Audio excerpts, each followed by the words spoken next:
I've never told this story to anyone outside the county. People who live near the Nevada National Security Site learn early that some things are better left unsaid. But lately, I've felt it watching me again, and maybe writing this down is the only warning I can give. I worked for 6 years as a maintenance tech on the old access road leading toward Area 19, one of the least documented sectors of the Nevada test site, around 30 miles from the infamous Area 51, but much quieter, much more forgotten.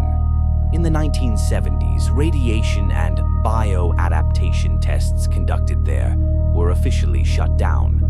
Officially, locals from places like Amargosa Valley, Pahrump, and Rachel speak of broken dogs wandering the desert, strange noises at night, and lights in places that haven't had electricity in decades.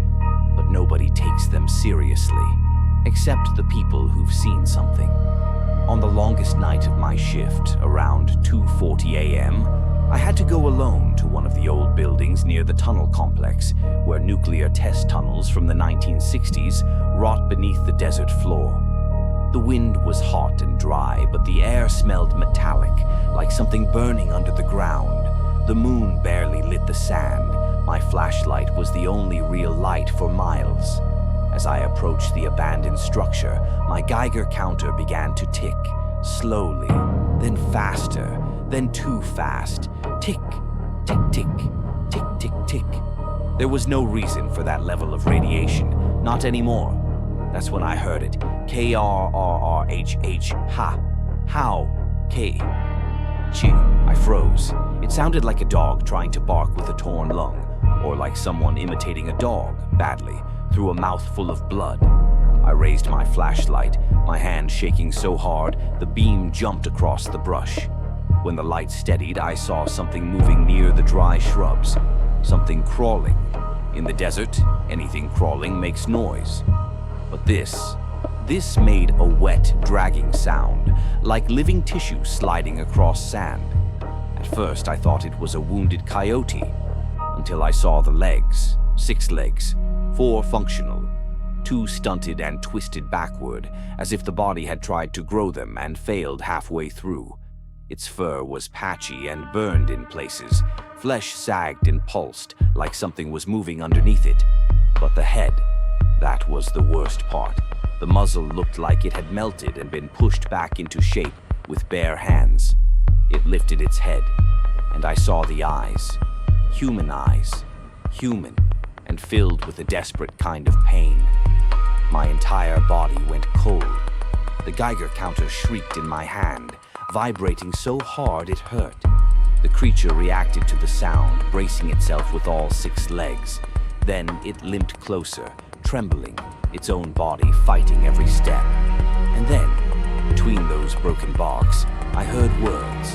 How, do, re, help me, help me. That thing was trying to speak, or pretending to. When it got closer, the flashlight hit something embedded in its side, a metal plate, rusted and half-fused to the flesh. I could still read the engraving. A 19 bioadaptation unit, test subject. Canine, my stomach dropped. Area 19, the sector where, according to old-timers, biological tests were conducted before being buried, literally, under radioactive soil. That creature wasn't an animal anymore. Or maybe it was several animals, fused into one by radiation, time, and pain. I stepped back. It lurched forward, staggering. And then it made a sound I will never forget. Half bark, half scream, half plea for mercy. I ran. I don't even remember deciding to run. I dropped my flashlight, sprinted across the desert, and didn't stop until I saw the artificial lights of the base. Behind me, the desert fell silent. But it wasn't normal desert silence. It was the kind that listens, the kind that waits. Over the next few weeks, I woke up at night smelling burning metal inside my house. Sometimes I heard scratching at the back door, like long claws dragging across wood. But last night, at around 3:07 a.m., it got worse. I heard a voice at my bedroom window. a voice I recognized. Help! Me! Whatever crawled out of Area 19 is still out there, and now it knows exactly where I live.